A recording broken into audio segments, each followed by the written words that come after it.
আসসালামাইকুম। আমি ৪ নম্বর ওয়ার্ডের আনামত মোল্লার বাগিনা নুর নবী এবং আমি কাশির বাজারের নাইট গার্ডে চাকরি করি এবং আমার বাড়িতুন আমি কিছুদিন আগে একটা গরু বেচছি ১ লক্ষ টাকা। আমি কিছু টাকা পয়সা আমি বাড়িতে দোকানের রাখা হয়েছে। এই টাকাগুলো অন্তত দোকানেরও অন্তত ৭ থেকে ৮ হাজার টাকার মতন টাকা আসিল। তারপরে তাই আমি ওই দিন আমার ছেলে বিয়ে করাবো স্বর্ণ কিনছিলাম আমাদের ৮০,০০০ টাকা ব্যাংকে তুলে আনি। ৩৭,০০০ টাকা স্বর্ণ কিনছি আমি আশা ব্যাংকে তুলে আনি। এখন আমার কালকে রাত্রে আবার সব হারাই সব ডাকাতি করে সব লই গেছে।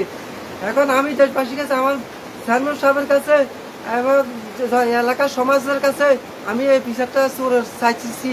আমি যে সুষ্ঠু একটা তদন্তের মাধ্যমে থানার মাধ্যমে সবার মাধ্যমে যেন আমি পাইতেছি পাই এই বিচারটা।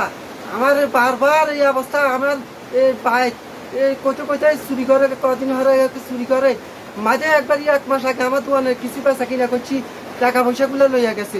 এখন আমার দেশবাসীর কাছে আমার অনুরোধ, এই চোর কে বা কারা এটা আমার চেয়ারম্যান সাহেবের কাছে আবেদন জানাই যে চেয়ারম্যান সাহেব যদি আমার যদি এই গরিবের অসহায় যদি পাশে দাঁড়ায় তার কাছে ভালো হইব এবং আবার তা আমি কিস্তির উপরে ইয়ার উপরে লইলে এই টাকা আমি ইয়া করে আমাদের লাসা করিয়ে দোকানদার কতটা করিয়ে। এখন আপনাদের কাছে আমার বিশেষভাবে অনুরোধ করতেছি কারা এখানে বার করি এটা বিচার আওতায় আনেন।